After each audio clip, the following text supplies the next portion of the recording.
Bonjour à tous, donc le 24 septembre de 15h à 19h aura lieu place Jean Jaurès à Tours une initiative de plusieurs organisations afin de lutter contre la guerre dans le monde et de promouvoir la paix. Nous aurons plusieurs organisations et quelles seront justement ces organisations qui sont partie prenante à cette action. Le 24, à l'appel du collectif national des marches pour la paix, qui regroupe plus de 200 associations nationales, dont la plupart sont représentées localement, on s'inscrit donc dans la perspective de cette journée internationale décrétée par l'ONU, qui a lieu le 21 septembre, et on la prolonge donc le 24 par un rassemblement à Tours.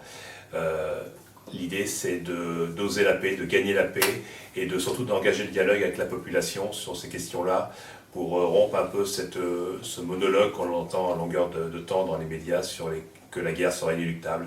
Et donc, enfin, parlons de paix ensemble et voilà comment la construire. Donc c'est l'objet de tout ce qui va se passer le 24 septembre, partout en France et dans beaucoup de pays du monde. Alors pourquoi s'opposer à la guerre? Quelles sont les conséquences, notamment humaines et sociales, de tous les conflits?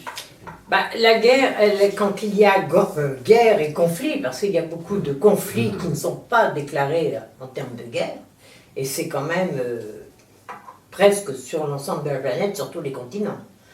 Donc c'est le droit international, les droits internationaux qui n'existent plus pour l'individu dans sa protection. C'est aussi source de famine, quand on sait qu'il y a 12 000 personnes qui meurent par jour de faim à cause d'un conflit. Et ça, c'est quelque chose quand même qu'on ne peut pas accepter à notre époque, et même jamais accepter. C'est la question de la pollution de l'environnement, la pollution des sols. La pollution des sols, c'est quelque chose de terrible, puisqu'ils mettent en difficulté des milliers d'individus pour demain, pour pouvoir manger, se nourrir correctement. C'est aussi, ce qui devient aussi, c'est la question de l'exode, qu'on peut dire une exode. L'exode, c'est les réfugiés, c'est des personnes qui cherchent protection. Et ces personnes doivent trouver protection dans les pays où il n'y a pas de conflit. Et on doit aussi leur ouvrir les portes d'une certaine façon. On le fait pour certains conflits, moins pour d'autres. Mais tout ça, ça doit se discuter et que chacun doit pouvoir trouver protection. Donc la réfugiée climatique, réfugiée de guerre, c'est une réalité. Et ensuite, moi je dis, ce 24 est un moment, une poursuite de ce qu'on s'engage sur chaque être humain doit pouvoir vivre, travailler, pouvoir se nourrir, pouvoir avoir des loisirs et pouvoir être dans la tranquillité. Les guerres ne nourrissent pas les salariés en général. Alors, autre conséquence des guerres, nous avons le plaisir d'avoir avec nous une association qui lutte contre la torture, et je crois que les deux sont intimement liés, hélas. Oui, là, moi, je représente la CAS, l'Association des chrétiens pour l'abolition de la torture. C'est une association confessionnelle œcuménique, donc qui reprend un groupe différent de chrétiens, pas forcément que des ceci ou que des ceci ou que des cela, et qui est ouverte qui travaille avec des personnes athées, etc. Et simplement, ça a été créé il y a une cinquantaine d'années, devant le constat que la torture ne cessait pas. La torture était toujours employée par les forces qui s'estiment supérieures sur d'autres qui sont présupposées inférieures pour obtenir soi-disant des aveux, etc. Et cette torture est déshumanisante, ne respecte pas l'égalité d'être à être, et elle est traduite aussi institutionnellement par la peine de mort qui, je vous le rappelle, est encore de mise dans une bonne partie de la planète. Et donc, parce que la guerre est le théâtre d'actes de torture et le théâtre d'actes de mort, nous ne pouvons être qu'avec le mouvement de la paix et les autres pour appeler à se mobiliser le 24 septembre. Très bien, alors donc, il n'y a pas que des conséquences sociales et humaines, il y a aussi des conséquences financières et économiques au niveau des guerres. Donc, quelles sont ces conséquences? Eh bien, aujourd'hui, l'intensification des conflits conduit à ce qu'il y ait 2100 milliards d'euros ou de dollars qui soient dépensés chaque année pour l'armement. C'est 66 000 euros par seconde. Un mois de dépenses militaires suffirait à l'ONU et au Programme alimentaire mondial pour éradiquer la faim dans le monde. Voilà, et mettre fin à ce que des gens viennent d'évoquer, entre autres.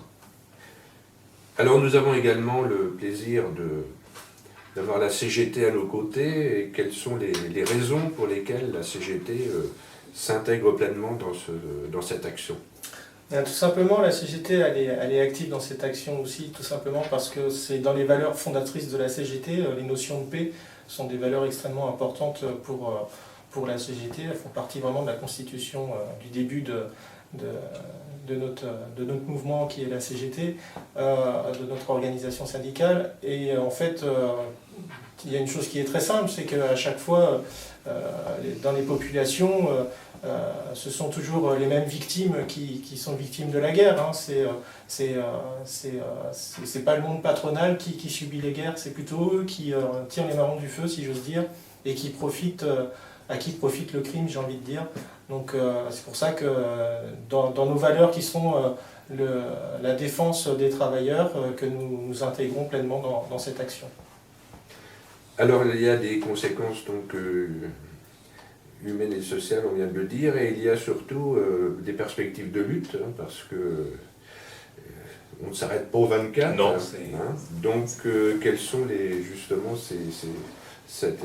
quelle est la continuité qu'on peut espérer dans les La continuité, c'est prochains faire qu'aujourd'hui les populations se mobilisent pour faire par exemple que l'ensemble des États signent et ratifient le traité d'interdiction des armes nucléaires, dont en particulier la France s'honorerait à le faire.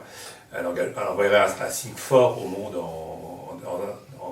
Aujourd'hui, le traité qui a été signé et donc ratifié par suffisamment d'États pour s'appliquer dans le droit international, fait qu'aujourd'hui, toute recherche, toute nouvelle dépense par rapport à l'armement est hors l'égalité et hors droit international.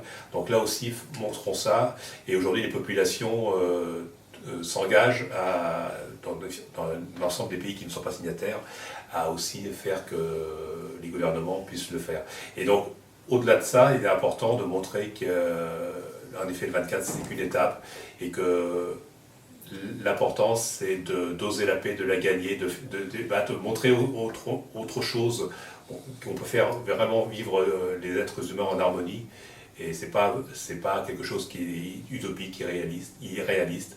Faisons-le. Et pour cela, il suffit simplement qu'on puisse aborder ces questions-là calmement, sereinement, mais en montrant qu'il y a en effet des perspectives. La guerre n'est pas une fatalité.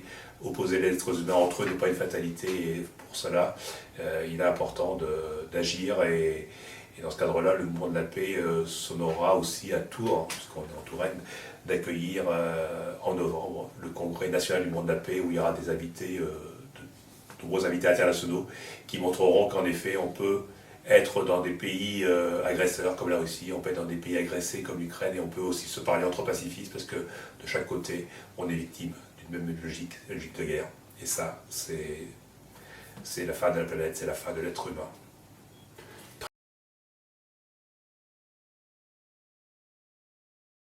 Donc nous allons terminer pour aujourd'hui. Je crois que nous serons amenés à poursuivre cette réflexion ultérieurement et à une date que nous définirons ensemble.